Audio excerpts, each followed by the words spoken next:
In a world driven by innovation, we stand at the forefront of technology, pushing the boundaries of what's possible. Introducing eConsulate, where innovation meets excellence. With a global presence and over 120 dedicated experts, we are not just a company. We are innovators in software development, artificial intelligence, and robotics. Our journey began 3 years ago, and since then, we've been on a mission to revolutionize industries and transform the way businesses operate. Under our umbrella, you'll find ventures like Saver AI, where cutting-edge robotics and AI are redefining possibilities. SCM Studio simplifies logistics with SCM Bridge, our shipment management platform. And Tasa Lanka provides tailored business process outsourcing solutions. We cater to over 10 diverse industries, delivering innovative software solutions, conducting advanced R&D in robotics and AI, offering top-tier tech resources to develop top-notch software products. But we don't stop there. We actively invest in scalable products such as fintech, health tech, disaster management, and AI, because we believe in nurturing talent and driving innovation forward. Join us at eConsulate, where innovation and excellence come together to shape the future.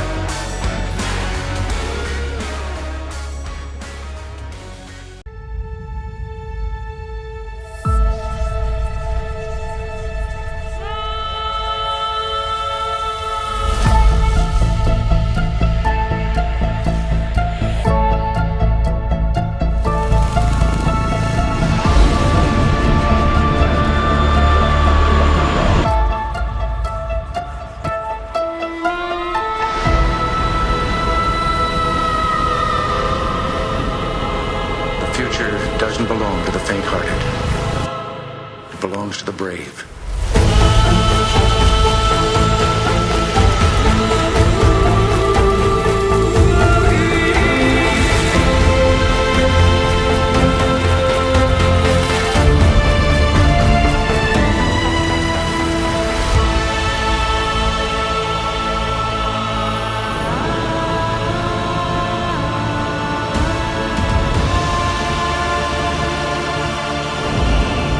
It's all part of taking a chance and expanding man's horizons.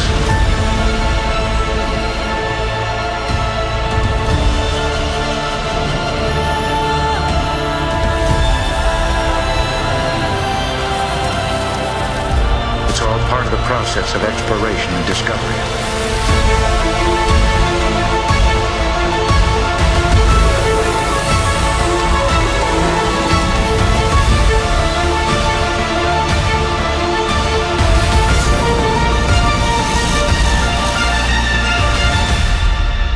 We're still pioneers.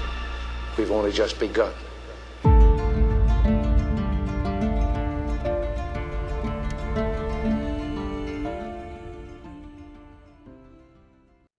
The science of today is the technology of tomorrow.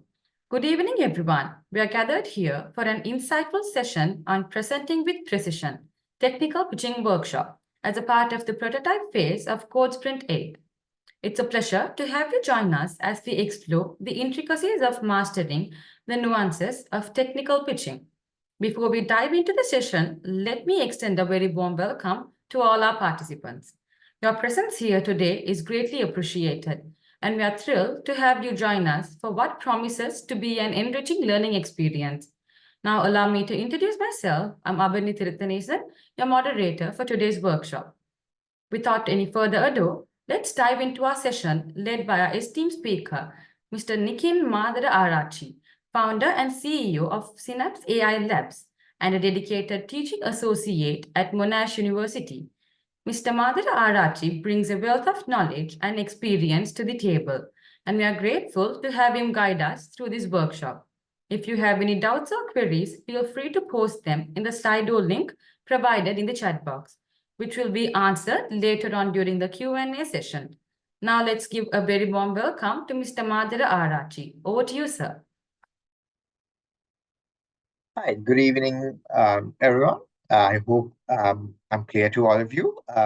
And like your moderator mentioned previously as well, I'd be, but before I start up, I'd like to remind everyone I'd like to make this as interactive as possible. So try to have your questions prepared and post them so that at the end of the session, we can go over them. And I'd be happy to, look into them and answer your questions. Maybe it could be specific questions or even general questions that you might have had doubts on throughout the presentation. Now that we got that out of the way, let me share my screen first of all. Right. All right. So to get started with technical pitching, let me just introduce myself and what we do at Common Pool and show you what we've had to come through in terms of technical pitching so that you have an understanding of, where my background is and, where I'll be drawing upon the experiences that we've had from in the past to actually present to you on what you should be doing for a technical pitch. Right. So Common our company, Synapse AI Labs, has come through the John Keel's X accelerator program, and now we are part of that accelerator program, for which we had to do certain technical pitches, but also other business pitches and so on. And our product is a data-driven analytics platform for social media, to put it simply. So we did have to go through similar sort of steps where we want to show where our expertise is, and where or what or how rather our platform works, what are the problems we're trying to solve, and all of these details. So what we will be working through in today's workshop is a few details, right? So firstly, we'll look at a few very general presentation tips, right? So the tips will be applicable for a technical pitch, but also in general when you are presenting what you might want to look into. And then what we will do is we will look at a few more technical specific questions, like, for example, how do you identify the problem and how do you present the research that you've performed to a more technical audience? And then how do we how do we communicate these technical details? What level of detail do we need to go to? What are the problems that we should address, or what are the problems we should mention in our presentations? How do we create our solution as a story, right? How do we build a story, and how do we show our our technical details and build it into that solution story? And then how do we utilize demos or prototypes and then build that into our technical pitch or a demonstration that we are going to do? And then how do you validate our success? How do you validate the solution that we've made? How do we know it works? And how do we prove that we know it works, right? And then we'd also want to show how our team is composed of, how credible they are, what are the qualifications we have, or what puts us ahead of another team or another company or another solution that's being put forward. And then finally, we'll take a look at how to master Q&A sessions, because again, another component of your pitch is going to be Q&As, and how do you engage with the audience to make sure that your pitch delivers what you expected it to deliver, and your startup or your idea gets the correct level of recognition. So start things off with the first section on key presentation tips, right? So one of the things that you need to remember in terms of presentation is regards to time management. So this goes not just for technical pitches, but any pitch in general. You don't have forever to mention about your story, about your solution, about your product, right? So there is a limited amount of time. So I'm told that in your case, for your technical pitch, if I'm not mistaken, it's about 7 minutes. So that's a set time that you have, right? And in certain other instances, if you're pitching to investors and so on, for business pitches, you might have even less than that. It might be a 2-minute pitch or a 5-minute pitch. How do you compress that information or whatever you want to say about your solution, about your startup, about your team, about your problem that you're trying to solve? how do you compress all of this into the amount of time that you're given? That's one thing you need to consider. So one thing that does help with this is always practice, practice, practice. You'd want to have a pitch made beforehand with your team. Make sure you go ahead and practice with your team on how to get that pitch down to the exact time limit that you're given. Because, of course, you don't want to um, go above the given time limit. And also, you need to identify what are the key points that you would like to discuss. Because we as entrepreneurs or we as ideators have a tendency to, myself included, have a tendency to ramble on about what we built, right? And what our idea is. That's common. That's normal. But when it comes to a pitch, we need to be able to understand what are the key points and what are the points that, well, are going to be the most relevant to the audience that we are pitching to, or to the audience that we are reading to. So that's one of the key things. So you need to identify what are the key points and remove out all of the unnecessary details. So if there is anything that might be just fillers in there, or if there's anything that relates to some of the points that are not too important, or might be certain additional things that are niceties to have, you can essentially remove them to fit within your time. So that's something that you need to always keep in mind. So all of these points, the 4 points that we'll discuss in this slide, need to be remembered or need to be adhered to when we go across all of the rest of the slides and all the details. But the rest of the slides will tend to show you what you need to include, what are the mandatory things to include, and then whatever is not within that, you can shave off to reduce your presentation time to the allotted time slot. So the second thing is actually tied to the time management as well. It's to know your audience, right? So when you're making a pitch, it really matters to know who you're pitching it to, right? What are their skill level in terms of technical knowledge, right? What are the areas they're interested in? And also, what sort of experiences might they have had in the past. So if they have worked in a very similar problem area, or in a very similar domain to you, to your problem or solution you're presenting, then you might be able to, reduce some of that introductory problem statement, because they're already well aware of the problem that you're presenting. But if they're not, then you might want to focus a bit more on the problem aspect, so that they get a base knowledge on it before you start. And again, the same goes for technical details as well, where you'd want to see how technically savvy they are. And then based on that, you'd want to adjust your technical level of the pitch as well. Again, we'll go into a bit more detail on what to include, what not to include, and how technical you can get in a bit. But again, a key thing to know your audience. It goes for both technical pitches and even business pitches as well later down the line. And the next thing is, again, clarity and conciseness. So sometimes the message might be able to be brought to your audience in a much more simpler manner, but we might tend to want to elaborate on it. And that elaboration might cause the message to get muddled up, or the message to become unclear. So what you need to do is use the most simplest form of language, less jargon as much as possible. Because like I said, even though the judge panel or whoever you're pitching to might be technically savvy, they might not be savvy in your domain, right? So for example, let's say you're building a health app.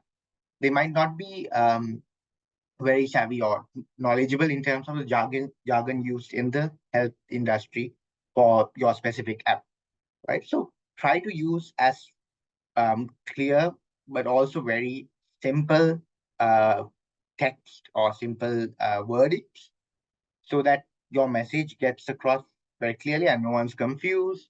as to what you're trying to pitch.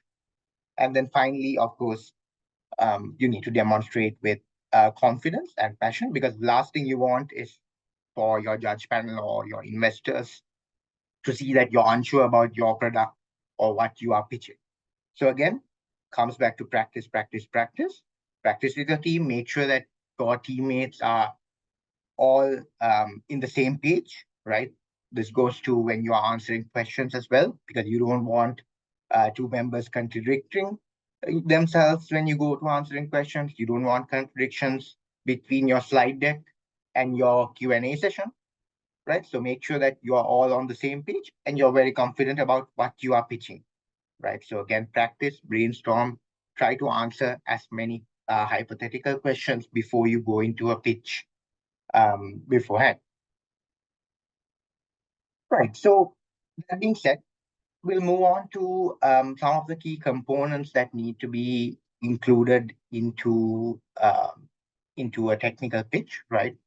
So one of the components is the problem, identifying the problem that you're trying to solve, right? So this comes in two components. So the first component is actually trying to identify the problem itself, and the second is to show the research methodology that you used or the research behind the problem statement that you're presenting, right? So in terms of identifying the problem, it's important to do a few things. The first thing is you need to give a very clear and build a clear foundation as to um, why your problem exists, to whom it exists, and to how much of a degree that problem exists, right? So again, we'll look at in a bit. We'll look at how you can achieve this, as to what are the um, research stats that you can use to back this up. But you need to have a clear problem statement. So, for example, if you are, say, Uber, right? Your problem statement would be saying that, there's X number of people in the country that want to, use taxis, but they don't have a way to get from point A to point B without hailing down a taxi. And they could also have some problems, right? Like, for example, the safety risks with just hailing down on the road. Or it could be maybe you could get overcharged. Maybe you don't have cash and you have to pay by card for some reason. Other people on the road won't be able to accept that. So all of these things need to be identified. And again, like I just showed you right now, Uber itself can have more than 3 or 4 problems, right? Sub-problems. They can have multiple different things that they can say as their problems, problem statement. But you need to be able to identify what are your key issues that you're trying to solve. So for Uber, maybe it could be that you're trying to solve the demand problem, or it could be that you're trying to solve the demand problem in a more efficient manner by letting people with vehicles do ride share, right? Again, being able to be concise about it helps as well, and being clear about it. So maybe if you're trying to present your problem, again, try to stick to at most about 3 sub-problems and be very clear about each of the 3. They need to be distinct problems, but stick to about 3. So the rule of 3 will go throughout any pitch. Again, try to stick to about 3, because otherwise what tends to happen is your audience tends to not grasp anything. And also the latter points that you add on, maybe if you add like 6 points, the latter 3 might not be very relevant or might not add as much value to your presentation or your pitch as the first 3 would. So try to keep the points that you bring to about 3, maximum about 4 if you really need to. The second thing is, again, understanding the pain points of your target audience, right? So in the target audience, as in the people who has this problem and the people who you're building the solution for. So identifying the pain points can be very important. And then how do you communicate that pain points to your pitch, the audience of your pitch? whether it be the judges, the investors, or so on. So that's also a key point. And also validate that you need a solution, right? Validate that you need your solution to solve these problems. So again, we'll see in a bit how you can perform the research to do this, but you need to show a way in which you have performed some sort of analysis, and that analysis, the research that you have performed, has validated that your solution can address the problem. And the next thing to remember is when we are talking about building your problem statement, is that the difference between what an idea is and what a solution is, right? So as entrepreneurs, as ideators, like I mentioned, we are stuck with the idea that we have. We all like to think about, well, what's the great innovation that we've brought in, or what is the great idea that we have. But what you need to really show to your investors or your judges is the solution, not the idea, right? Because, like the slide says, people don't pay for ideas; they pay for solutions solutions to their problems, right? So you need to be able to show what the problem is and what your solution is, right? Because a lot of the time, what happens is you show what your idea is, and then you forget about the problem and the solution. So what the problem is and what the solution is, and then your idea is part of how you bridge the two, right? So your idea comes in as the bridge between the problem and the solution. So your idea doesn't take center stage. What takes center stage is what's the problem, and then how does my solution address that problem. So a few things that you can do to show your research or to show your stats. One thing is you can perform interviews, you can perform gather first-hand insights, right? So that's one method. Second method, you can show or a bit more easier method would be to look at market trends, look at what the competitors offer, and what are the industry reports regarding the problem you're trying to solve, right? So again, this varies based on idea to idea, right? So some ideas might be completely new. There might not be anything in the industry. But even at those points where you think there's no competing solution or there's no alternate, there is something that people are doing right now to solve that need. If there's nothing that people are doing to solve that need, then perhaps your problem isn't as much of a problem as you thought it was, right? If your problem is actually very important to people, there would be some sort of a solution. It might not be comparable to the solution you are presenting, but there would be a solution. So you need to see what those offerings are and analyze those trends as well. And then you'd want to use data-driven approaches to quantify and prioritize the identified problems. So like I said, you'd want to prioritize the problems that you have, see which ones are the most important problems to include in your problem statement, because you don't want to, again, clutter your problem statement with so many details or so many different sub-problems that you are trying to solve. And I'm sure that you would have already done most of your research by now. So again, when you are presenting it, try to see how you can use the data you've collected in your research and then identify the key components and then present those key components instead of giving a synopsis of everything that you'd have seen. So the second part is in terms of crafting your solution story. So now that we've looked at the problem that people face or the problems that you've identified, the next section is to look at how you can craft the solution or build a story to what solution you're presenting. So the first thing to doing this is to develop a compelling story that highlights how your product solves that specific problem. So first of all, if you have, let's say, 3 sub-problems, you'd want to show how our solution solves problem A, solves problem B, and solves problem C. And you can maybe give some examples.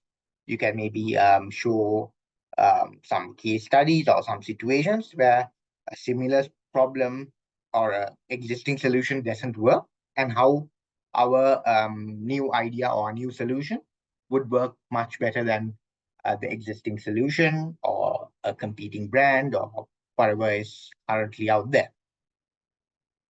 Then you'd also want to structure the narrative in a way that you engage with the audience. So, like I said again earlier, you need to know what your audience is comprised of. So, I believe for the judges for your technical pitch and even for your following investor pitches, you know them beforehand. So, you'd want to look at what are their backgrounds.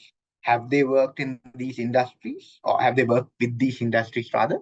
Because as um, as I'm sure most of you are from the IT background, so even though all of them would be from the IT background, they all still work with different partners for different projects from different backgrounds, right? So you might be working in a fintech company, then you'd be more likely to understand financial problems compared to, let's say, health related problems. Or if you're working in edutech, then you'd understand more of the educational problems than certain, let's say, fintech problems, right? So try to understand who your audience is and structure it in a way that you can address it to them. So if they are in your field, then that's good. That's great for you. But if they're not, maybe take some examples that would resonate with them. Take some examples that can draw parallels between the fields that they are working in and the fields that you are trying to solve the problem for, and then try to get them engaged in the conversation as well. So, like I said, try to get everyone engaged so that when it comes to the Q&A session at the very end, then you'd have a bit more detailed, a bit more um, lively discussion about how your solution tries to solve the problem. And also at the very beginning itself, they are hooked to your product, right? Rather than just showing the technical details. Here's my problem, here's my solution, and here are my technical details. If you can get them hooked onto the specifics, or if they're very interested in the solution that you're presenting, it makes your life easier. And then you'd also want to emphasize on the transformation and the benefits that the solution brings. So that is to show essentially what are the key differences between the existing solutions, and then what are the solutions that I am showing, and what's the gap between them. What is the gap between them, and how our solution is far superior to any existing solution, or how our solution essentially can uh, provide benefits to the users, or so on, compared to any existing solutions, any existing competitors, or so.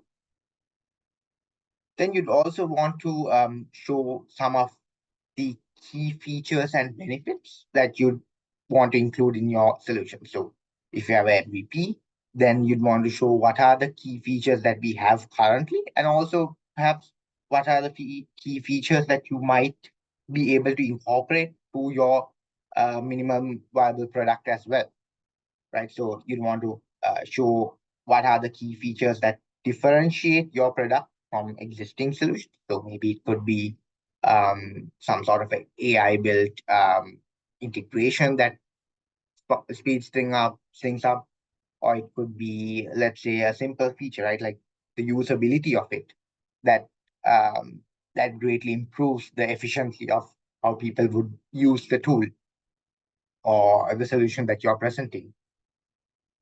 See what are the key unique features that you offer, and then see how those features can help uh, provide a solution to those key problems that you address. Again, always when you're showing the key features, showing the benefits that your product, the unique features or the benefits that your product provides, always tie it down to what the problem statement is, or what are the key problems or sub-problems that you've identified. Then you'd also want to, when you're providing these unique features and benefits, you'd want to make sure that they're very clear as well. So again, technical jargon, if it's industry specific, I'd suggest to keep it to a minimum, unless your judge panel is from the exact same industry, which is unlikely to happen, right? So try to keep it as simple as possible, right? I'm not talking about technical jargon, right? Not IT specific jargon that we'll look into in a bit, but domain specific jargon, right? Whether it's the medical industry or fintech or edutech or whatever. The jargon in that, you'd want to um, keep it to a minimum. And if you do have to, in an unlikely situation, use it, be very clear and explain what you're trying to say. The reason I try to say to ask you to keep it to a minimum is because sometimes if the people don't understand what you're trying to say, and I'm telling this from first-hand experience because we've had sometimes not investor pitches, but we've had certain client pitches where we did mention certain technical jargon, and what happens is then the client or the investor in your case, or the judge panel in your case, would try to zone you out, and that's something you really don't want to do. You'd want to keep them engaged as much as possible, right? It's a 7-minute pitch, so it shouldn't be too hard to keep them engaged. But again, remember, they would have not just been listening to your pitch, they've been listening to tens of pitches before you.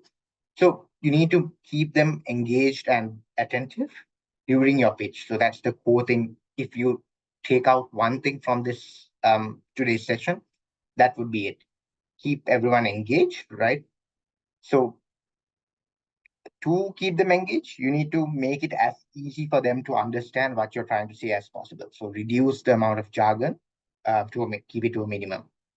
And then again, the next thing is use visuals and demos to reinforce the key features and benefits as well. So if you have your MVP built, then use screenshots or screen grabs or whatever visuals you can from it to keep everyone engaged. If you can do sort of live demos, I'm not too sure about the rules for your pitches, but if you can do live demos or pre-recorded demos, that's great. Again, keeping within the time frame that you have, right? But try to include something that gains the attention and retains that engagement level. So a few things that you'd want to also address when you are trying to show the solution, in addition to your key benefits, the key problems that you solve, and so on, a few things that I think you would want to look at, some things that you'd want to address. Even if you don't have these in your slides, in your pitch deck, you'd want to have these discussed with your team so that you'd have answers to them if and when they do come up, right? So the first thing is in terms of what makes you special, right? So the first question to this would be, what are you doing now if you know that a big company would copy your idea and try to do the same thing, right? If there's a big company that essentially does exactly what you're doing or copies your idea, and that's what you're doing, what is the competitive edge that either your team or the current code or the solution that you've built, or let's say it could even be something like IP, right? All of those things, how does it benefit you, or how does it protect your solution from being copied, right? From being copied by another big company. Because of course you won't be able to compete with your startup, or your idea won't be able to compete with a large company that has tons of money to spend, tons of resources to throw into, right? So you need to show what are the key skills that you bring into the table and what are the unique points that your solution has that can't easily be replicated. And then the second thing is, what if another startup comes and, copies your idea? So similar problem, a different phrasing of it, right? What if another startup comes and gets your idea? They get a large amount of money, and then they get featured widely. How do you solve that? What are your contingencies on that?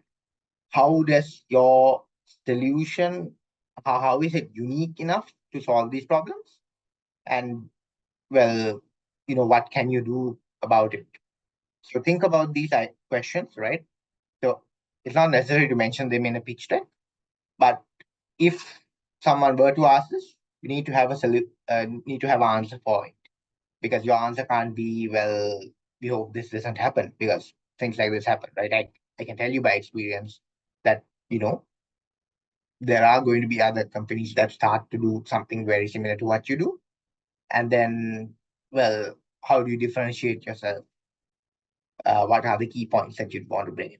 It could be technical. Even this might even be applicable for your non-technical business pitches as well to your investors, where you'd want to show, how resilient is your solution or your idea that you're presenting. And then, what if there's a free open source option? So again, this might be actually something that you'd want to look at first as well. You'd want to see, are there any open source alternatives? They might not be as good as my solution, but I definitely need to know the ins and outs of what that open source solution can do, right? So at Common Pool, we do social media monitoring and social listening. Then we do sentiment analysis on that and so on. So if there was an open source solution, a lot of the Sri Lankan brands, especially if you're money strapped, would definitely go for it, right? So I need to know exactly what are the capabilities of them, what can they or cannot they do, or can there be certain open source solutions that can be combined in a way that will essentially provide the same services we do. There might not be one solution that will do everything we do, but there might be certain few open source solutions which can then be combined to give the same level of service that we do. So that's something I would want to know the ins and outs of, because that is essentially my competition, right? That's free. We are a paid service, so we need to be able to make sure that we can differentiate that. And when you're providing your ideas to the judge panel, this is completely something that you should know as well. You should be able to identify what are your competitors, what are the offerings that they have, what are the features they have, and what makes my solution different. And also, to a certain extent, what makes my solution irreplaceable, or what uh, why is it not able to be replicated, right? So to answer the three questions, what makes my problem special, right? What makes me special? You'd want to highlight a few things. You'd want to highlight the uniqueness, right? You'd want to show that my product is unique. It's very difficult for anyone to copy it. So again, you can use technical details to show how your technical setup has been made and how it's difficult to replicate it, right? So that's now the first step. You also want to show the importance of your product. So that essentially ties your product to whatever the demand for that solution is, right?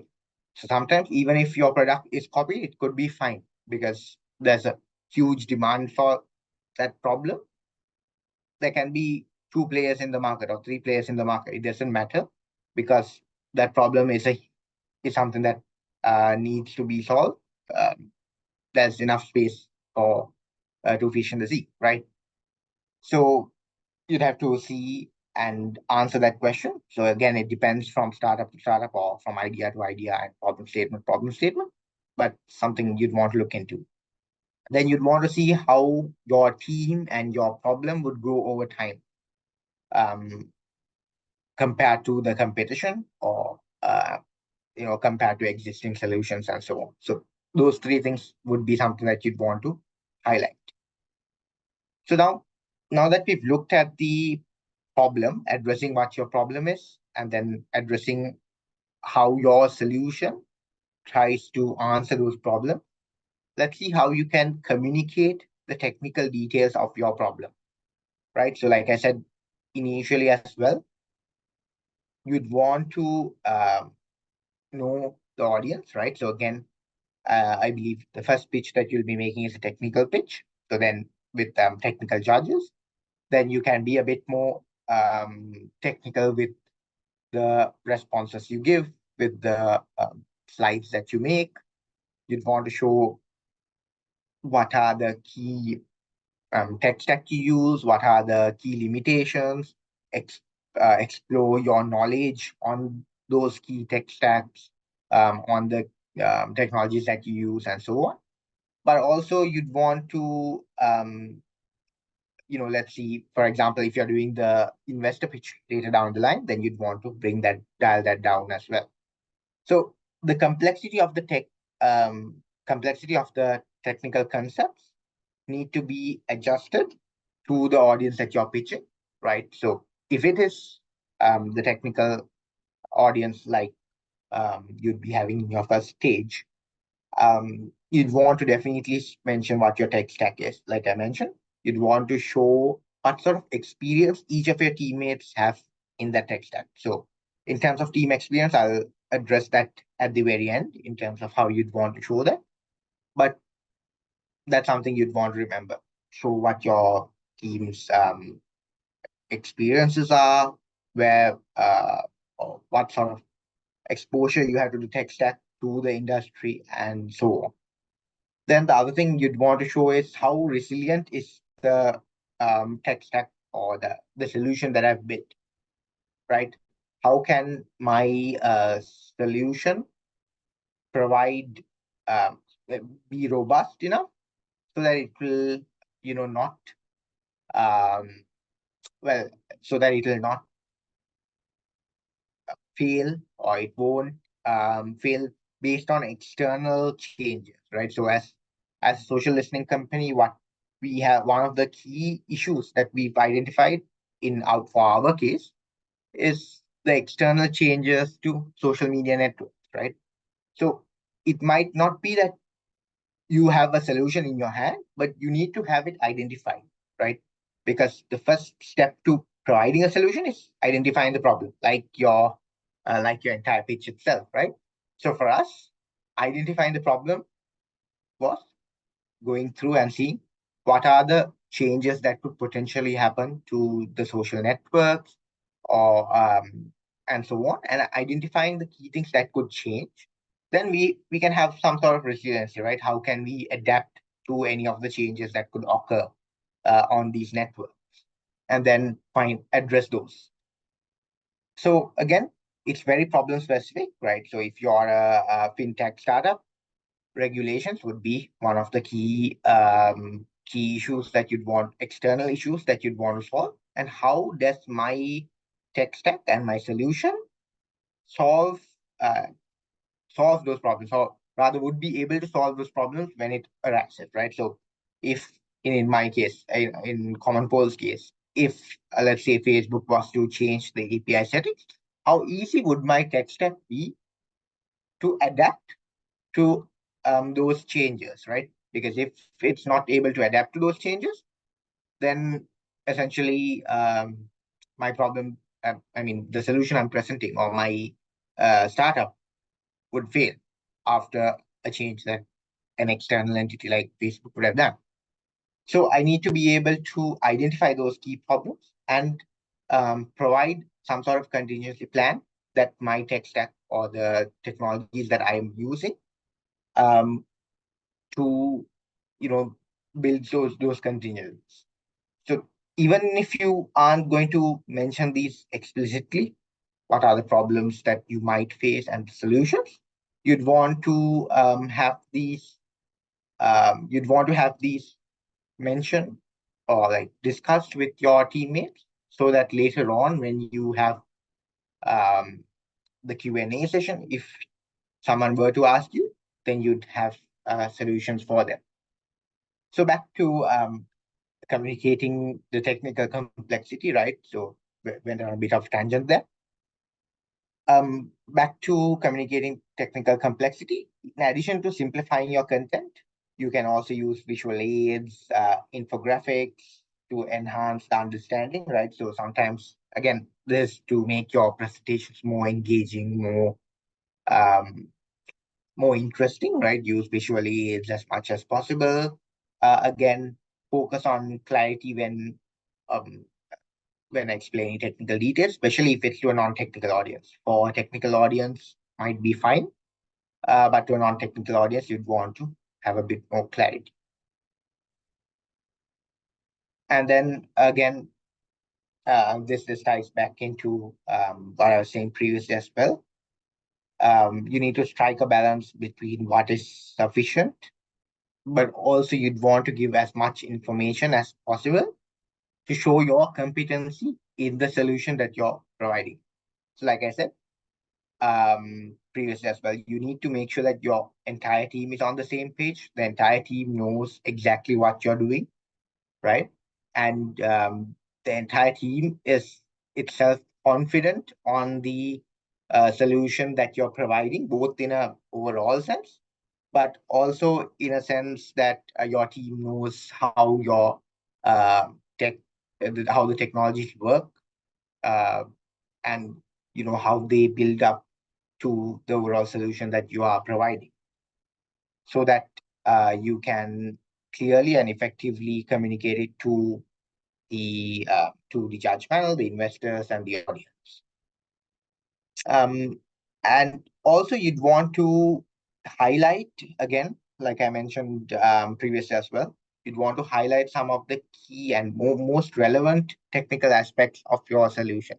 So if there's some sort of new technology or recent development that you're using, right? So if it's something to do with AI, or even in terms of the tech stack, right? If you're using some sort of new language or new framework that is less tested, but also provides certain additional benefits to building your solution, then that's something you definitely want to highlight, because you'd want to show your technical savviness to the judges, right? You'd want to show, well, these are the things I know. I know that these are some of the things in the forefront of development these days, and these are the reasons why I have, or why we've used it into building our solution.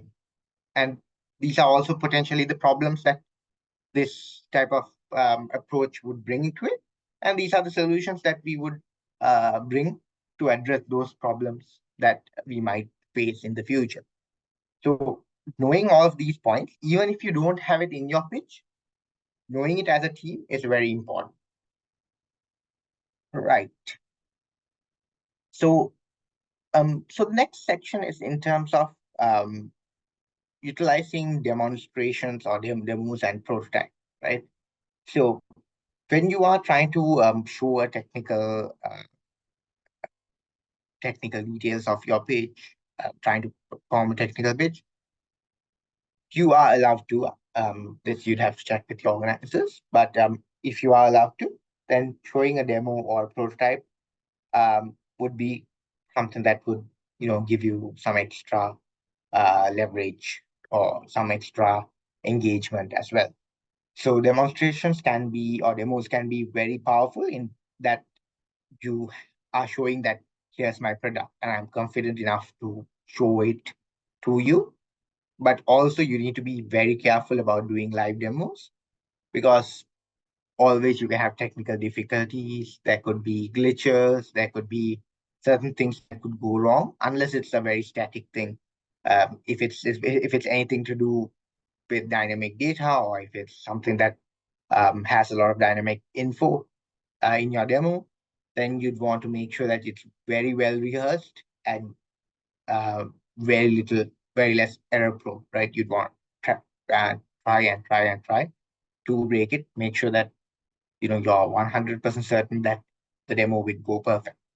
An alternative would be to maybe have a pre-recorded demo or maybe like a screen grab or a screenshot or even a pre-recorded video of your prototype or demo that goes up on screen while you are pitching or while you are presenting.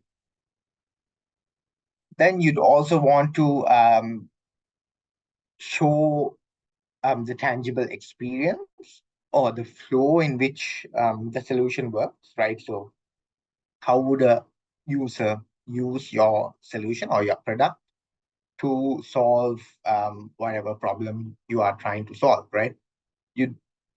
The best way to do it is to use a demo or some sort of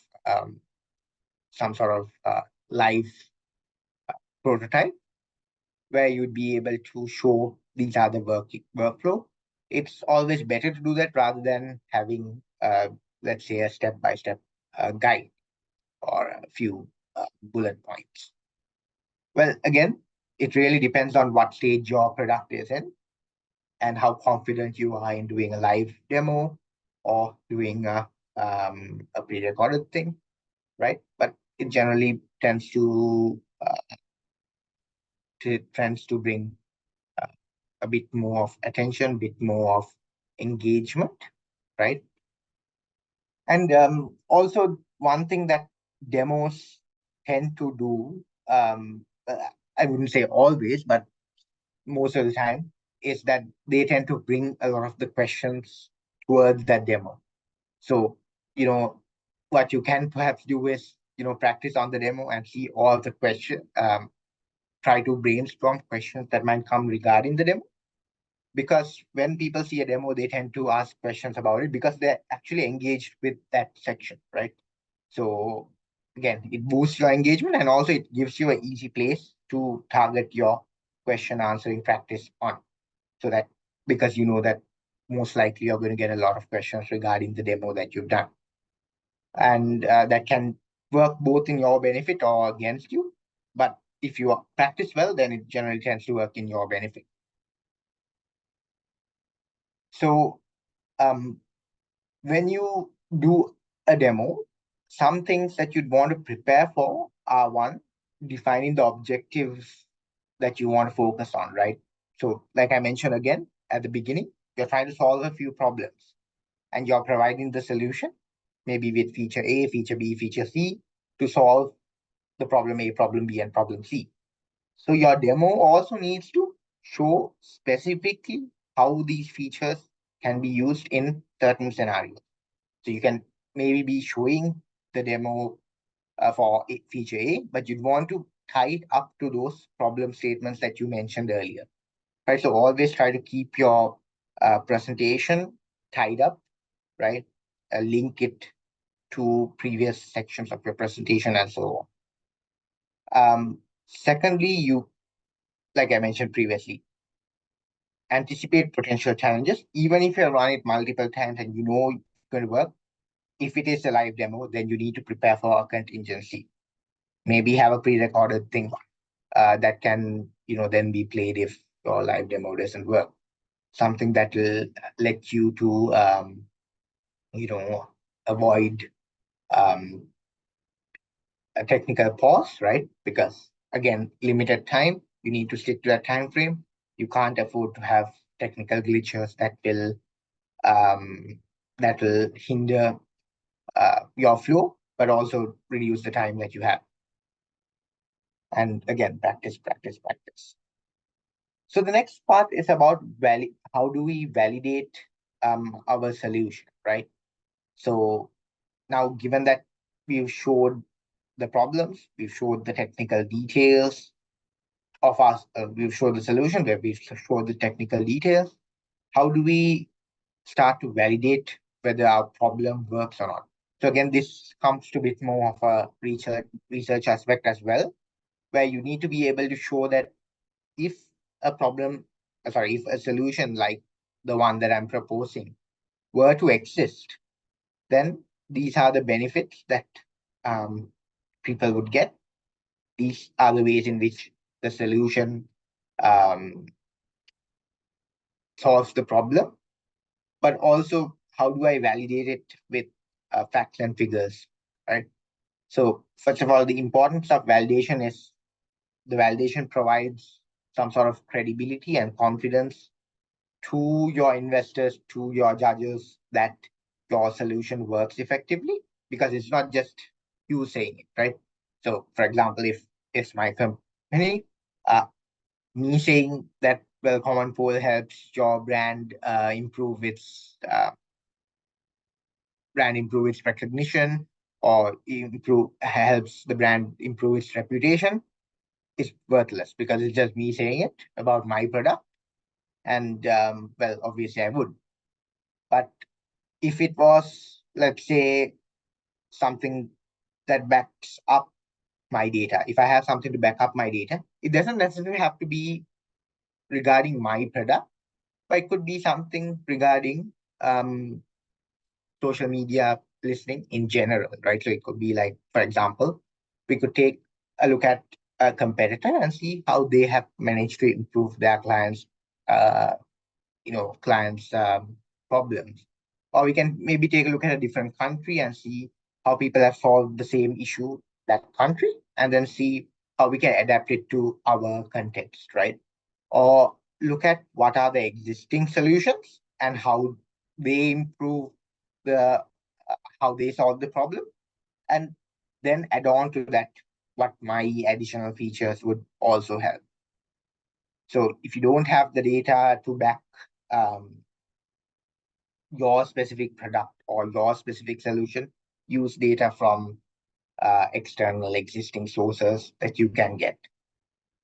So the types of validation could include things like feedback that you get.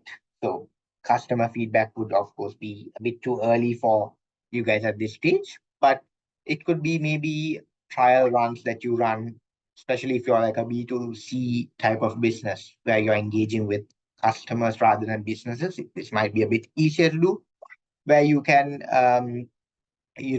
maybe run a trial phase with people not people that would be biased, but get an honest opinion on it, and then see uh, what are the feedback that you get from it. Especially with things like UI and so on, this can be quite easily done, where you can get feedback on how your UI feels, how your product works, how the workflows work, and so on. Then do some sort of pilot testing, like I mentioned previously as well, and get a perform analysis on this data, see what are the key pain points that they have in using your solution, how your solution addressed the target problem that you had, and so on. And in terms of the validating data, in addition to user stories and so on, what you can also use is, let's say, depending on your idea, depending on the solution that you're bringing to the table, you could also use things like performance indicators and so on as well. This would probably be somewhere down the line, where you do have sufficient data. So it might depend on the scale of your idea. Maybe if your idea is a bit more mature and you have a bit more data to work with, then you can work with these performance indicators and success rate. If you don't, what you can also still do is look at other solutions out there. These could be other companies, other countries where another company exists very similar to your solution, and so on, and see how their data is, what are their success rates, and what customer testimonials have they gotten.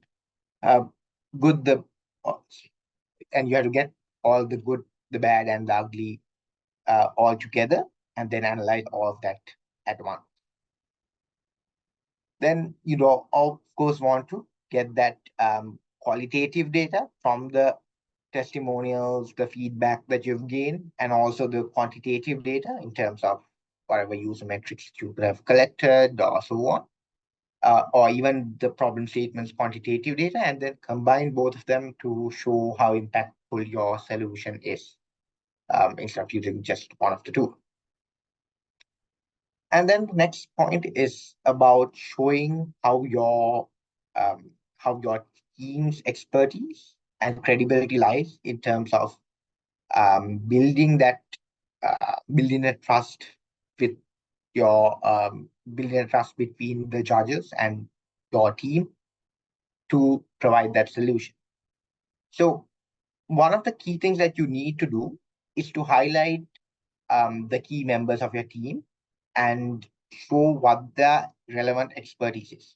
So these expertise could be both expertise in terms of technical details, right? So like this person is really good at working with scalable infrastructure that will help us to grow, or it could be someone that is a really good, let's say, Python developer, and you're using Python because of it. And well, here are the things to back it up. Maybe he has won a lot of competitions in it. Maybe he has built certain products in the past, and so on. That's one side of the thing. The other side of the the other side of the coin is to show how your team members are affected, and are related to the problem you're trying to solve. So sometimes it might be best if the problem you're trying to solve is a problem that some of your team members or someone actually faces, right? Then you can say these are the way in which we ourselves are affected by this problem. We ourselves need a solution, and this is the solution that I would use myself if um I I were to find a solution, right? If I were to build a solution for myself, this would be the solution. If not, you'd want to show, well, maybe it could be that one of your teammates did an internship at a place in fintech, right? Or in edutech.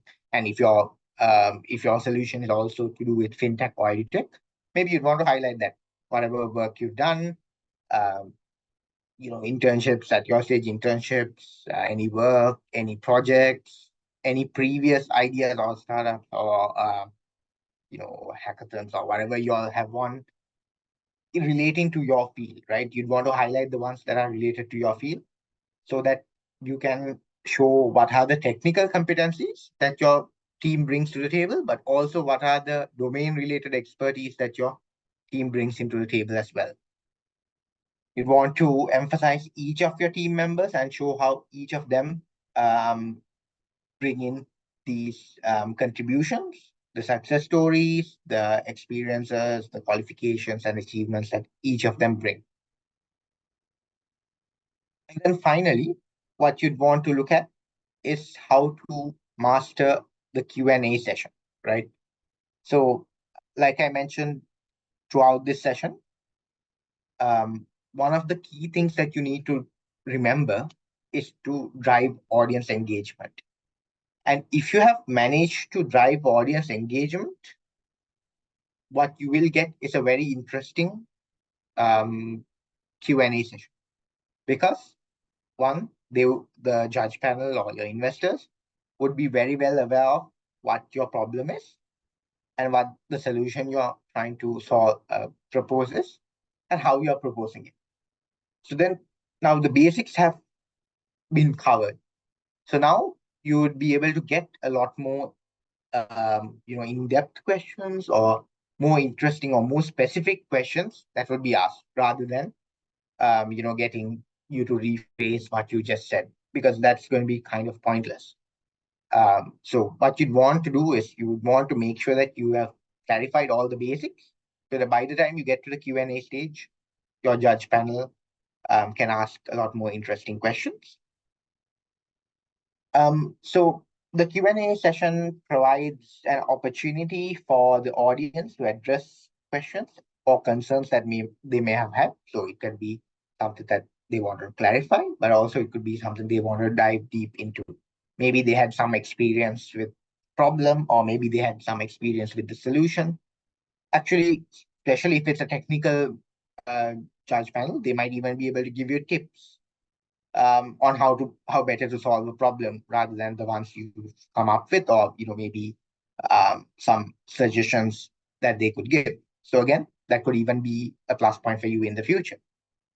The second thing is you'd also be able to emphasize on key points that you might not have had enough time in your key presentation to address. So sometimes, like I mentioned, might have to cut down on certain details just to make sure that you stick to the time limit given to you, to stick to the key points. So you might have had to cut down on details, and you'd have loved to have a much more in-depth conversation about a certain area of your solution, certain technical details, or so on. So the Q&A session actually gives you more time to emphasize on those things. So if you're asked a question about technical detail, perhaps that would be the time to emphasize on that and ramble on that. So that essentially gives you an additional buffer time. So again, what I remind you to do is to practice on these Q&As, build a list of potential questions, and try to answer them as a team. So the second point as to why Q&A sessions are important is because they give you a time to demonstrate your preparedness, your expertise, and your confidence. And I think I'd add another point is your team skills as well, because one thing that you'd want to make sure is that your entire team is engaged in this Q&A session, and your entire team does not contradict any of the other teammates, nor do they contradict any of the points mentioned during the presentation itself. So you'd want to make sure that everyone's on board with the same idea in mind. And the final thing is in terms of Q&A sessions. Again, like I mentioned, you can go a bit deeper into certain key points that you might not have answered. And you can also, like, maybe if the question was not directly towards, say, what you wanted to speak more on, but something alongside it, you can say, well, this is my response to your problem. But also another interesting fact similar to it is this, and so and so. And then you get the time to answer this problem that you were quite interested in as well, alongside answering the question. So a few effective tips for handling Q&A sessions. One is to maintain your composure, make sure that you are very professional. You don't get thrown off by challenging questions, right? So sometimes what can happen is if you do get a challenging question, you tend to you might well be thrown off by it. You might start to stutter, or you might get the rest of the teammates to help in. There might be a bit of confusion. Avoid that. If you can't answer a question, always say you can't.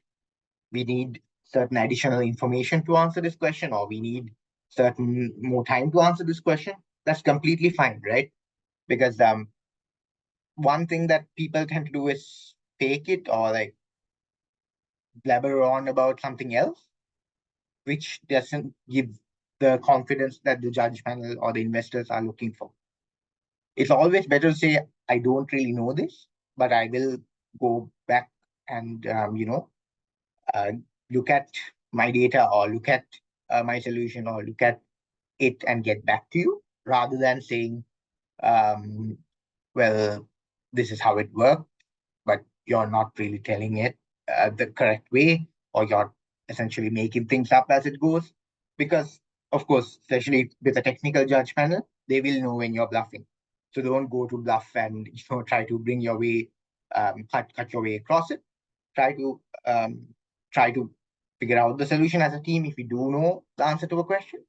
But if you don't, always be upfront about it and say that, well, I'm not really sure about this, but I can get back to you on it as soon as possible, or whatever. And then always engage with the audience, encourage audience participation by the way that you answer your questions as well. Answer it in a way that you provoke more thoughts or provoke more questions, rather than, confining the questions to one-line answers or yes or no answers or very straightforward answers, unless they specifically ask you to. Foster a collaborative atmosphere where, even they could suggest ideas, because of course, if you're working with a technical judge panel, they can help you a lot in terms of, finding solutions to problems you might have faced, or improving your product, or improving the technical uh, technical details of your product or your solution. And also the Q&A can be a very good opportunity to build rapport with your judge panel as well, especially for you guys. If you do build rapport with the judge panel who are probably going to be in your in the same industry and are going to be much senior, then that's a good place to communicate with them, get to know them, and build relationships for your future, not just for this specific project or this specific competition itself, but in general, right? So, yeah, so that essentially highlights all the key points that I wanted to highlight in terms of uh, pitching to an audience, a technical audience, right? So before we conclude, a few things to sum up, right? So a few key pointers that I want you to take away from this workshop. One is to manage your time, uh, keep the points to a minimum, keep it as simple as possible if it's domain specific. So two, to always engage with the audience, make sure that everyone is, engaged and attentive throughout your presentation, either using simple language, using graphics or demos or so on, or being even, thought provocative so that you get them to think a bit more. And number three, in terms of the details that you include, always tie it up to the problem that you're trying to solve, right? Whatever technical details you show, whatever details about the solution you show, whatever details about your team or the expertise of your team that you show, always show how these things will try to solve the problem that I'm facing, right? Whatever data you've collected, how do these data connect to the problems that I've solved? And then that, I think, would cover most of the things in terms of what you should be looking forward to in a pitch, technical pitch. So I'd be happy to answer any questions. And if you'd like to connect with me on LinkedIn, you can scan the QR code and ask me questions later as well. Um, if if you have any, but if not, I think the moderator has some questions, if I'm not mistaken.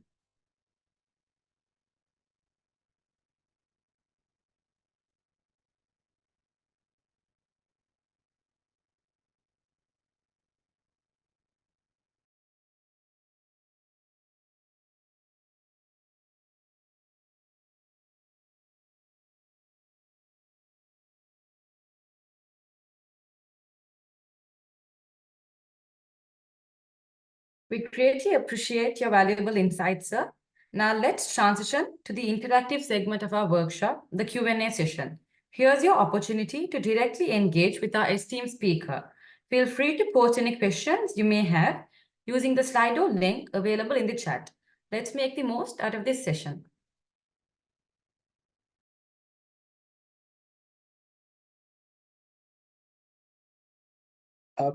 Yeah, so let's look at the first one. Yeah, I can definitely share the slides with you. I think I'll share it with your organizers, and then it's up to them to share it with you guys, I guess.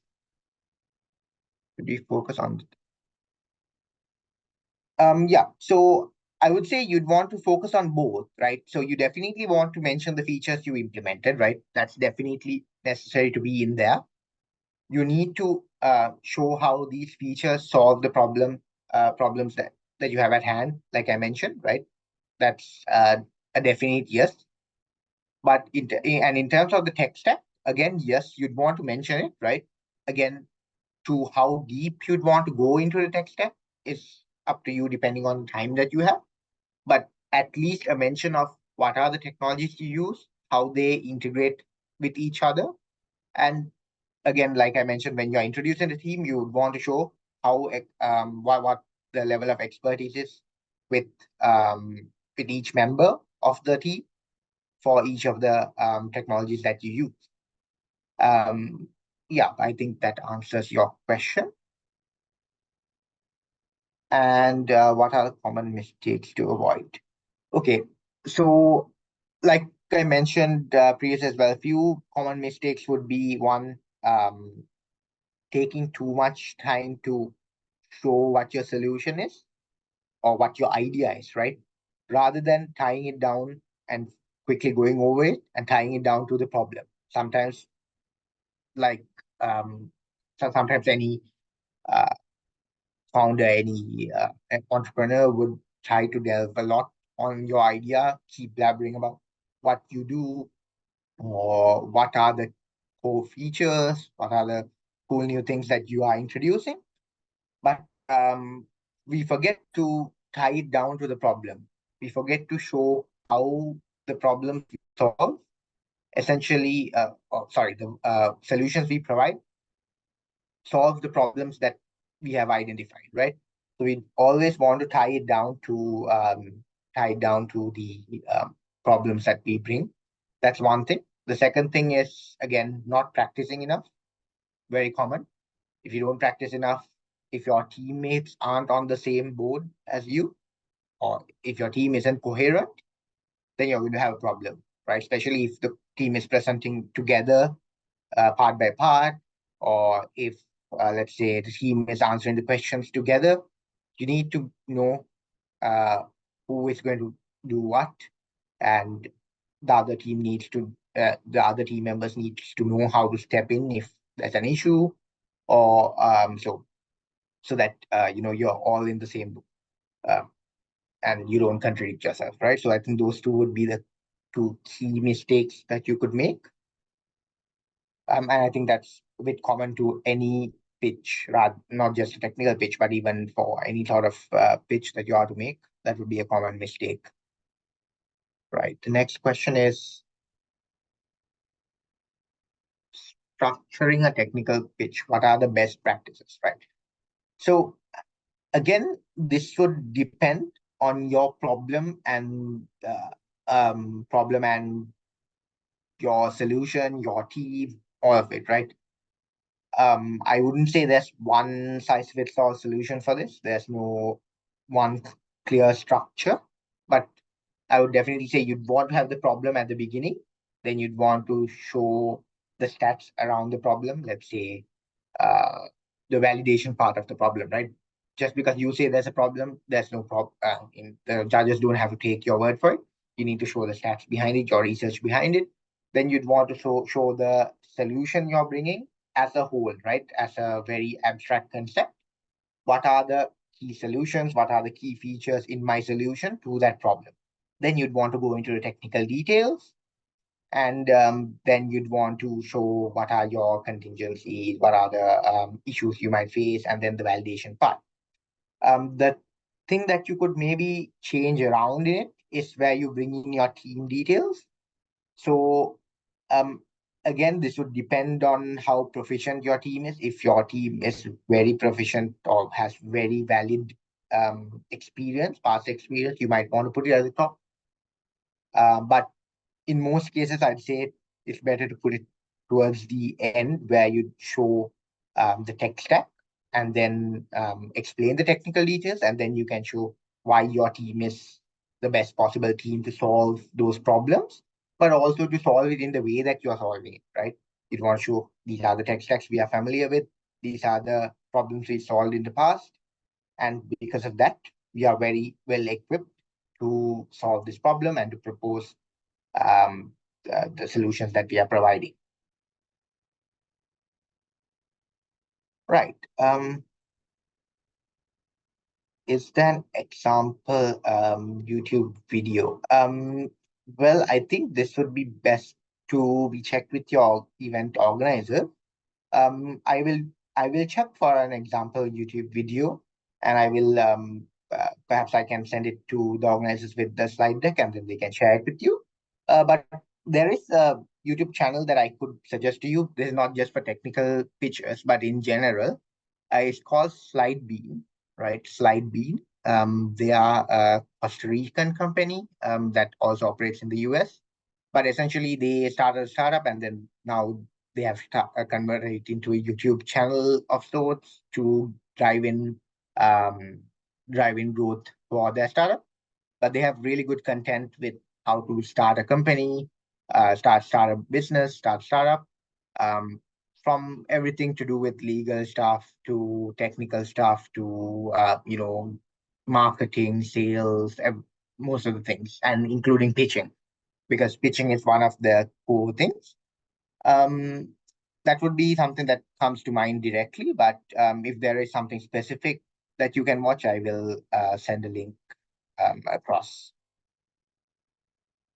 How important is it to, well, the importance of showing your long-term vision or roadmap? Well, it's definitely important, very important. The stage at which you show this really depends. So if you're going for the investor pitch, definitely this is one of the key things that you'd want to show, right? For a technical pitch, again, yes, you'd want to show a bit of the vision, but you'd want to probably focus a bit more on the technical details, the solution, and the nitty-gritties of that. But for an investor pitch, when you are pitching to the investors, where you are pitching the business plan, where you are showing how viable of a product your solution is, right? Not just as a product itself, but as a business, right? Then it's very important to show the long-term vision. But more than the vision, I'd say the roadmap, right? Roadmap of how you are going to get to that point from where you are right now, because most of you, I'm assuming, are at MVP stage. So you'd want to show how am I going to scale, how scalable is my solution, and show that, back it up with some sort of business stats as well. But I think that's more towards the latter part of your competition rather than the technical pitch that you're focusing on initially. Okay, so the next question is regarding whether your question should be elaborative or short and precise. Um, it depends. It depends on the question, and it depends on how confident you are about answering it as well. So if it's a very simple question, then you don't need to go and elaborate on it. Again, if you're not very confident on it, don't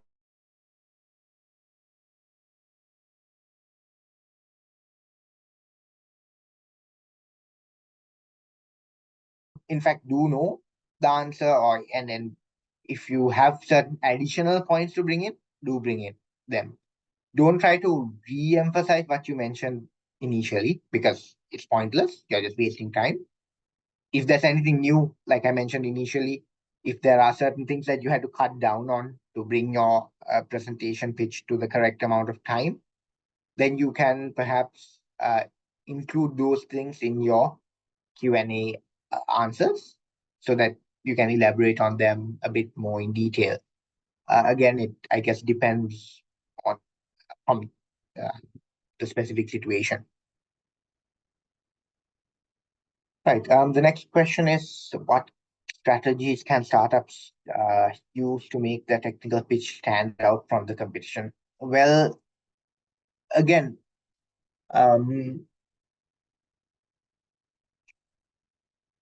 I'd say a few things. One thing is engagement levels, right? So you need to do things to bring that engagement up. That's at the end of the day, that's the most important thing. Well, it could, it's not just one thing that you have to do. You have to do multiple things. So one thing would be being the team or being the startup that has the best pitch deck, right? The best slides available, the most informative, but also the most attractive slides. One thing.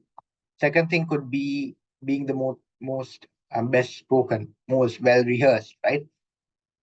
Because if you are the most well rehearsed, you sound the most confident, that's going to stand out. So for most of these pitches, what would actually happen is your judges have a very limited time to judge you, right? It's 7 minutes, maybe with Q&A, it'll become 10 to 15 minutes maximum, right? And then they might have had some look at your profile or so on beforehand a little bit, but they're judging you on a very minute amount of time, right? And that first impression matters, right? So most of the time it's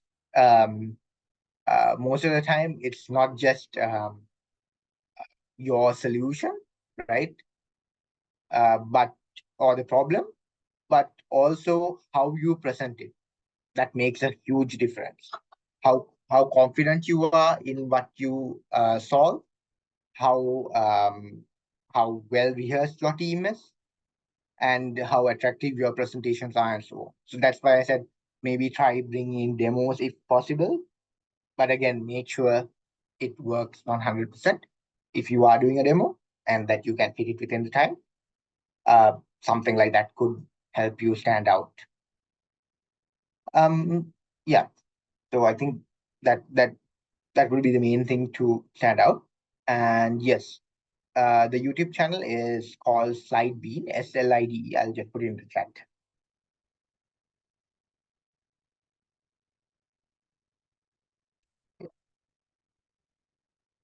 All right. I'd be happy to answer any more questions if you do have.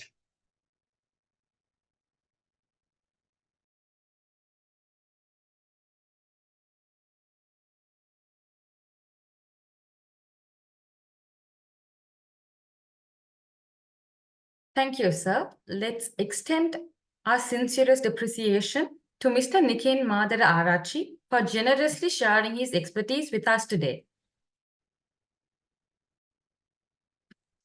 Thank you. Your insights have been truly invaluable, and we are deeply grateful for your contribution to our workshop. To express our gratitude, we have a small token of appreciation for you, sir.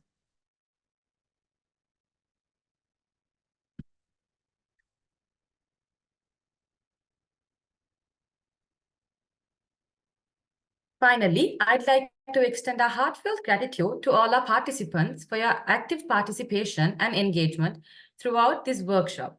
Your enthusiasm and curiosity have truly made this session a success. With that, we've come to the end of today's workshop. We hope you found the insights valuable and that you're leaving a deeper understanding about technical pitching. Stay connected with us by following our social media platforms for more exciting opportunities that lie ahead. Thank you once again for joining us, and we look forward to seeing you at our future events. Wish you all a good evening.